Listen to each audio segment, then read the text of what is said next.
నా కొడుకే కాదు, నా మనవరాలను కూడా రాజకీయాలు దింపుతాను. మనవరాలు ముఖ్యమంత్రి స్థాయి తీసుకెళ్తాను. మనవరాల తర్వాత మనం కూడా రాజకీయాలు దింపుతాను. ఎవరు ఎన్ని ఏడిసినా ఈ కార్యక్రమం పూర్తి చేస్తాను. ఏడిసేవాడిని ఇంకా ఏడిపించడం కోసం నా మనవరాలను రాజకీయాలు దింపుతాను. ముఖ్యమంత్రి స్థాయికి తీసుకెళ్తాను మనవరాలని. మనం కూడా తీసుకెళ్తాను రాజకీయాల్లోకి. వదిలిపెట్టను. ఎవడో ఏడుతున్నారని చెప్పేసి వదిలేస్తాను రాజకీయాలు నేను. వీళ్ళకి నాకు సంబంధం ఏంటి? గుర్తుపెట్టుకోండి, జాగ్రత్త. పిచ్చి పిచ్చిగా వాక్కండి, పిచ్చి పిచ్చిగా తప్పుడు సమాచారం ప్రజలకు ఇవ్వకండి. ఈ అమ్మాయి మాంగారికి క్యాన్సర్ వచ్చింది. 3 నెలలు నేను రాజమండ్రి హాస్పిటల్ రోజు వెళ్ళి వైద్యం చేయించాను. ఈ అమ్మాయి 3 వారానికి 10 రోజులు వచ్చి కూడా చూడడానికి అలో అంతే. వీళ్ళు సేవ చేశారటండి తల్లికి. నా కొడుకు 24 గంటలు నా సేవ చేస్తుంటే ఏడుతూ ఉన్నారు వీళ్ళు. వారం రోజులకి 1 గంట సేవ చేసేవాడు కదా నా కొడుకు, వాళ్ళ కొడుకు. వీళ్ళు నా మీద పెద్ద ప్రేమ వలబోసేస్తూ ఉన్నారు. పిచ్చివాళ్ళారా, అన్ని గుర్తున్నాయి అయ్యా. గతంలో సార్ మనస్పర్ధలు వచ్చాయి చెప్తున్నాను చూసారు మీకు.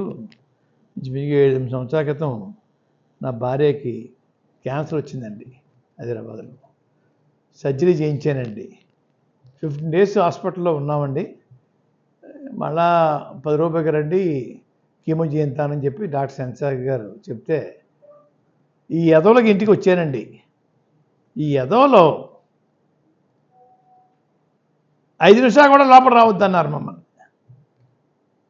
5 నిమిషాలు కూడా మొగుడు పెళ్ళం మా ఇంటికి రావద్దు.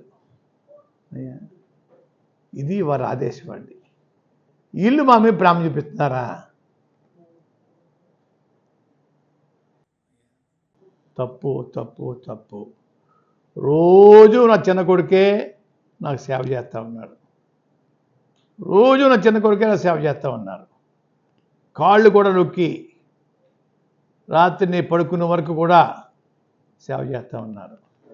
అయ్యా మాకు నా కొడుక్కి నాకు మనస్పర్ధ పెంచి దూరం చేస్తే వాళ్ళ గడపకు వస్తానమ్మని చెప్పి అనుకుంటున్నారండి.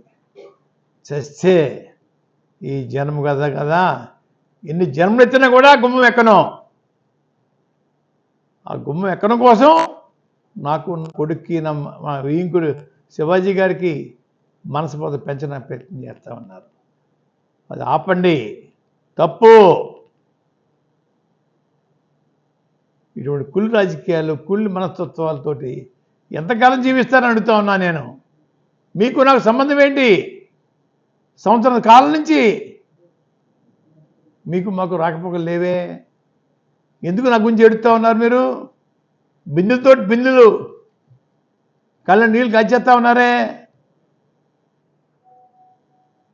నా కొడుకు రాజకీయాలు రావటం వాళ్ళకి కంటికి చూడలేకపోతున్నారు. కంటితోటి మా ఇంటి రావద్దు అంటే హైదరాబాద్లో బ్రాహ్మిన్స్ చెక్కిన సుధాకర్ గారు ఉంటే వారింటికి తీసుకెళ్ళిపోయి అయ్యా ఆ 2 డేస్ ఉండి అక్కడికి రిటర్న్ అయ్యామండి. వీళ్ళు నాకు క్యాన్సర్ వచ్చింది, చిన్న కొడుకు వైద్యం చేయించట్లేదు, ఈగురు పట్టించుకోవట్లేదు అని ఏదో నాటం చేస్తున్నారండి.